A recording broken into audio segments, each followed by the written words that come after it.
I've got some tips for beginner artists today. Hi, I'm Lisa, the artist behind Lachri Fine Art. I don't have a long intro for this. Let's just get into it. So my first tip, if you are brand new to painting or drawing, is go paint or draw something ugly. One of the biggest mistakes people make going into art when they're new is thinking that everything has to be perfect.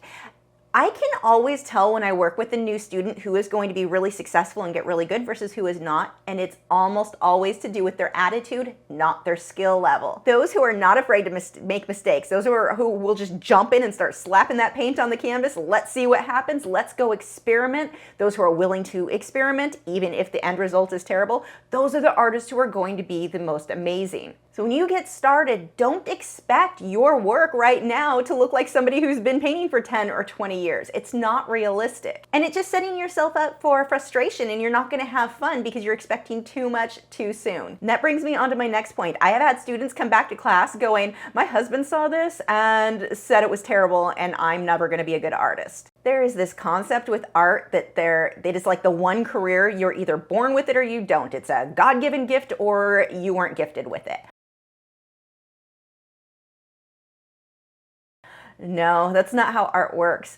Now, I will say that you can say a higher power gave you the interest in it, the desire to get good at it, absolutely. I'll go with you there. But you've got to put in the work still. No one's waving a magic fairy dust over your head.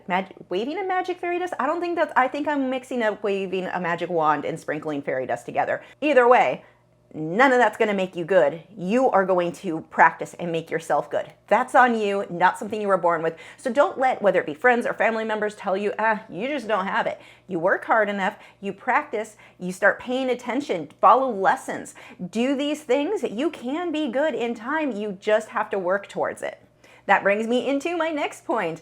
Following lessons, taking lessons, following tutorials on YouTube or lessons that you've purchased somewhere.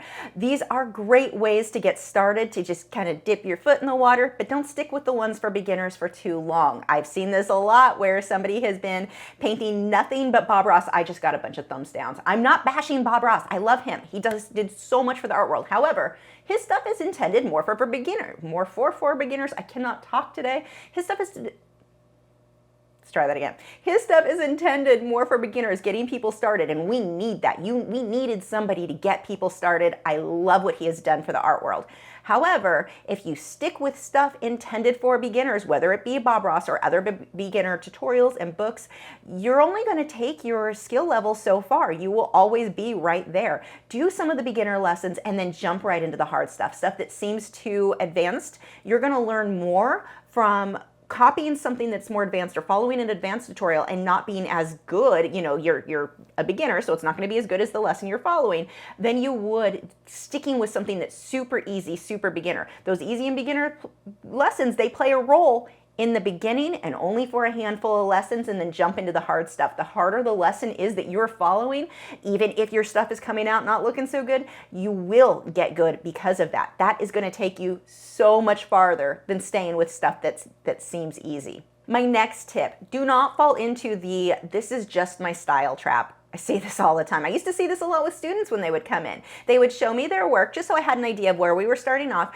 and I'd have to ask them, is your intent something that is very stylized, or do you want to do something very realistic? There's not a right or wrong answer. I just need to know what that is, and you need to ask yourself what that is so you know how to proceed. If you're doing something that is very stylized, it's not realistic, but you love it, nothing wrong with that. However, I cannot tell you, like every single time somebody came to me, it turned out they kept doing cartoony things, and again, nothing wrong with that if that's your thing, but they wanted to do things realistic, but when you started talking to them, you'd find out, well, they just felt they couldn't draw. Okay, well then let's work on that. If you really want your stuff to look realistic, which if you're watching my videos, you probably do like realism.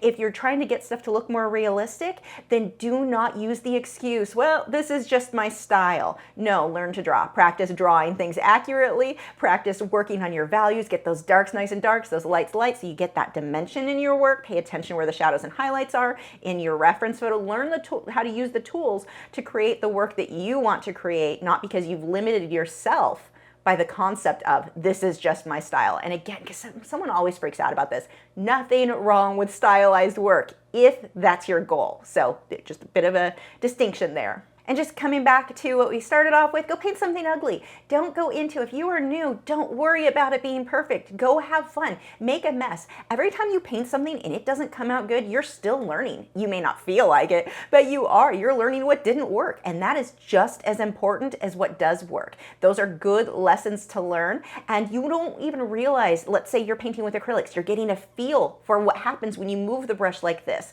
or when you stab at the canvas. Usually when you do a brush stroke versus stabbing the canvas will normally come out better, by the way. That's a whole other lesson. I'm just confusing people now. But by playing with it, by experimenting with that paint, you are going to learn so much faster than if you are just trying to make everything perfect right from the beginning. If you expect too much from yourself right off the bat, you're just not going to have fun. And it's not a realistic way that you're going to grow as an artist.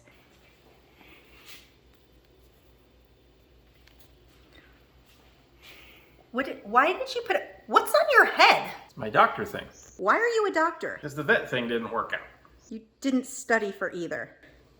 It's a gift. Have you subscribed yet? If not, I have a handy button right there. It's round, has an orange arrow going towards it. If you click on that, that may or may not have YouTube notify you when I have new content go up. Also click on the bell notification icon. You're more likely to get notifications, and sign up for my email? No, there's no email. Also sign up for my email newsletter. I send out an email once a week with some art motivation and let you know whatever content went up that week.